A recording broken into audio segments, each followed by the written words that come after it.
이렇게 말씀을 하셨습니다.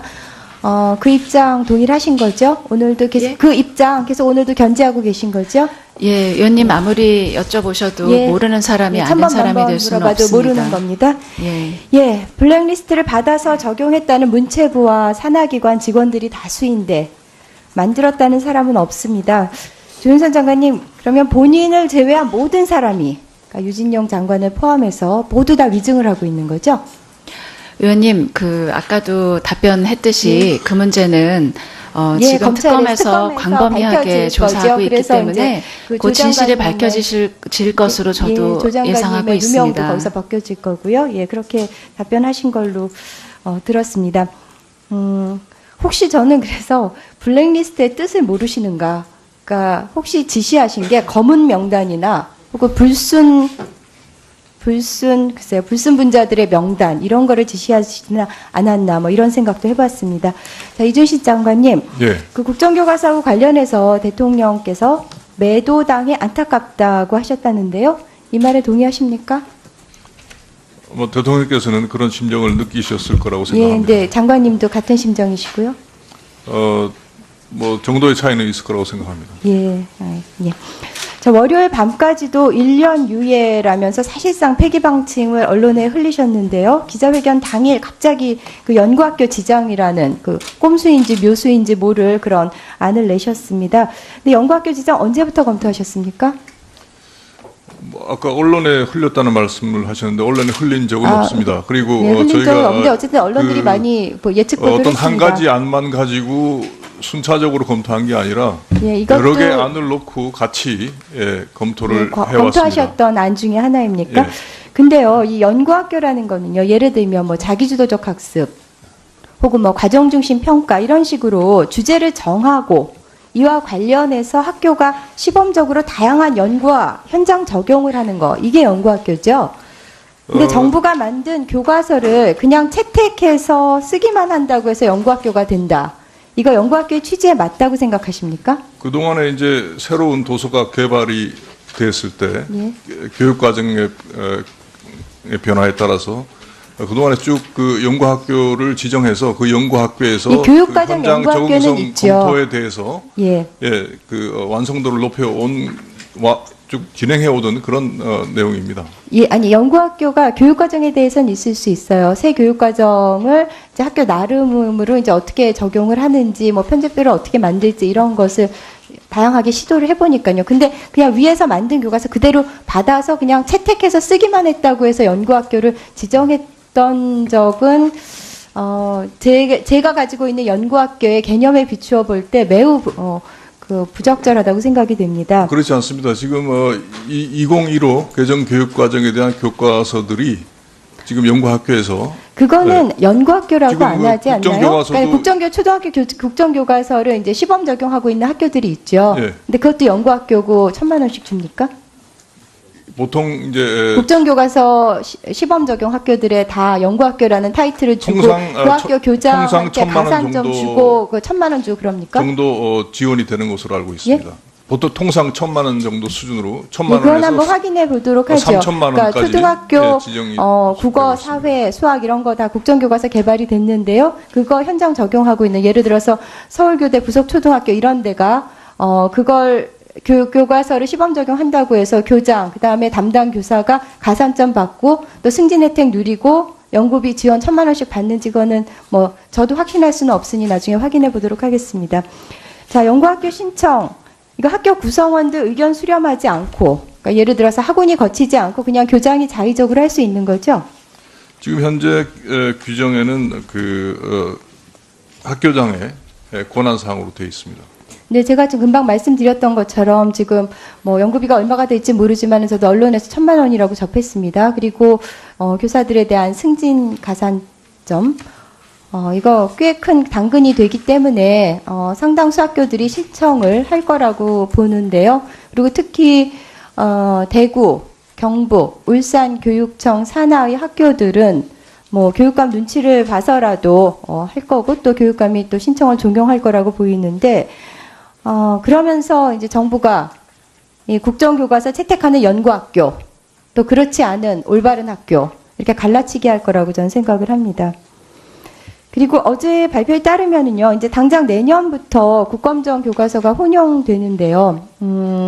그렇게 상이한 교육과정에 따른 교과서가 함께 쓰였던 경우가 있습니까? 그러니까 내년의 경우는, 2017년의 경우는 2009 개정 교육과정에 따른 검정교과서와 2015 개정 교육과정에 따른 국정교과서가 지금 같이 쓰이는 거죠. 근데 교육과정이 다르면 아시다시피 성취기준과 내용 요소 자체가 다르기 때문에 이제 수능에서 매우 혼란스러울 수가 있는데, 물론 그건 이제 공통 범위로 제한하시겠다고 말씀은 하셨지만은요, 그랬던 전례가 있습니까? 수능에서 서로 다른 교육 과정에 대한 것을 적용한 적은 없지만 2009년 개정 교육 과정과 2015 개정 교육 과정에서 다른 교과목의 경우에는 상당한 차이가 있습니다만은 역사 교과서의 경우에는 큰 차이가, 내용상 큰 차이가 없기 때문에 교육 과정을 살펴보면 두 개의 차이가 없다고 말씀하시기 어려울 텐데요. 그러니까 그 교육 과정에서의 어떤 그 학습 방법에 대한 것들은 다르지만 교과서의 내용 담겨 있는 내용에 대해서는 큰 차이가 없다는 말씀을 드립니다. 여쭤보겠습니다. 2018년에 이제 국검정이 혼용되기 위해서는요. 2015 개정 교육과정에 따라 이제 국정은 나온 거고요. 검정 교과서를 개발해야 되잖아요. 그렇습니다. 근데 그러기 위해서는 일단 그 대통령령으로 되어 있는 부분부터 이제 고쳐야 되는데, 그게 이제 2달인데 한 40일 정도로 단축해서 하실 수 있다고 했고요. 그러면 아마도 이제 3월쯤 돼서 검정 교과서 이제 개발이 시작이 빠르면 될 수 있을 것 같은데요. 그거 최종본 받아서 검정 절차를 거쳐서 이제 결과 발표를 하고, 또 그거와 더불어서 이제 교사용 지도서도 개발이 돼야 되잖아요. 그런 게 다 시간이 촉박한 것은 사실입니다만은 이전에도 13개월, 총 13개월 안에 개발한 그런 경우도 있고, 그리고 이제 검정 교과서는 기존의 검정 교과서가 이미 있기 때문에 큰 전체적인 어떤 그 새로운 책을 만드는 것이 아니기 때문에 그 범위에서는 촉박하지만 시간이 많지는 않지만 가능할 것으로 판단하고 있습니다. 교육과정에 따른 교과서 개발은 한참 그 이전 교육과정에 따른 검정 교과서는 있었습니다. 그거는 이제 빨리 진행될 수 있는 근거는 전혀 되지 않고요. 손혜원입니다. 조인선 장관께 묻겠습니다. 문화예술인 블랙리스트에 혹시 망자도 포함되어 있습니까? 돌아가신 분들? 저는 전혀 아는 바 없습니다.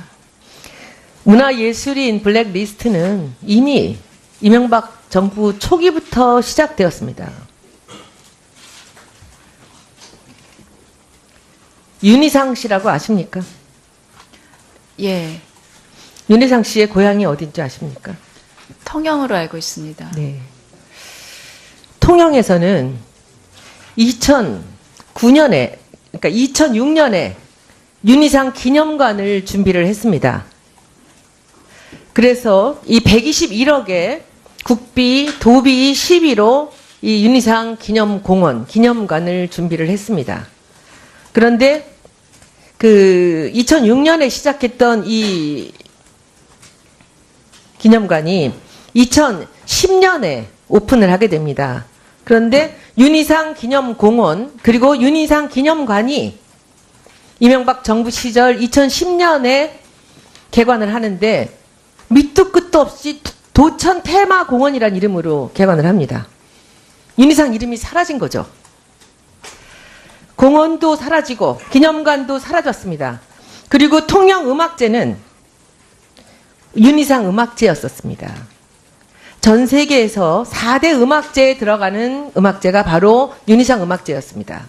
윤희상 음악제에서 어느 수준 이상의 입상을 하면 군대를 면제받을 정도로 큰 음악제였습니다. 그런데 지금은 통영국제음악제가 되었습니다. 그런데 김동진 시장 같은 지금 추영호 소반장의 집을 밀어버리고 있는 그런 시장은 외교관 출신입니다. 그분은 외국을 다닐 때는 항상 윤희상을 팔고 다니고 안에서는 윤희상 이름을 말하지 않습니다.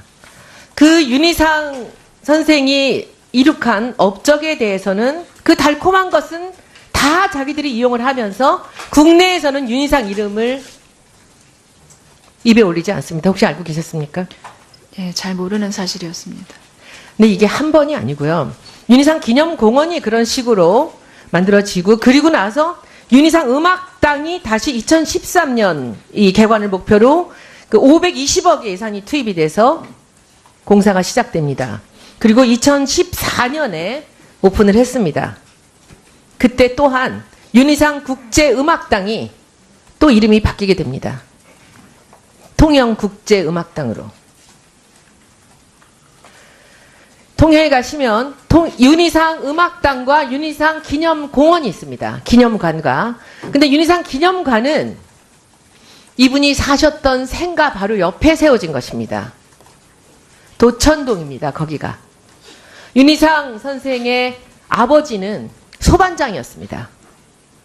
그 친척한테 그 소반의 기술을 물려줍니다.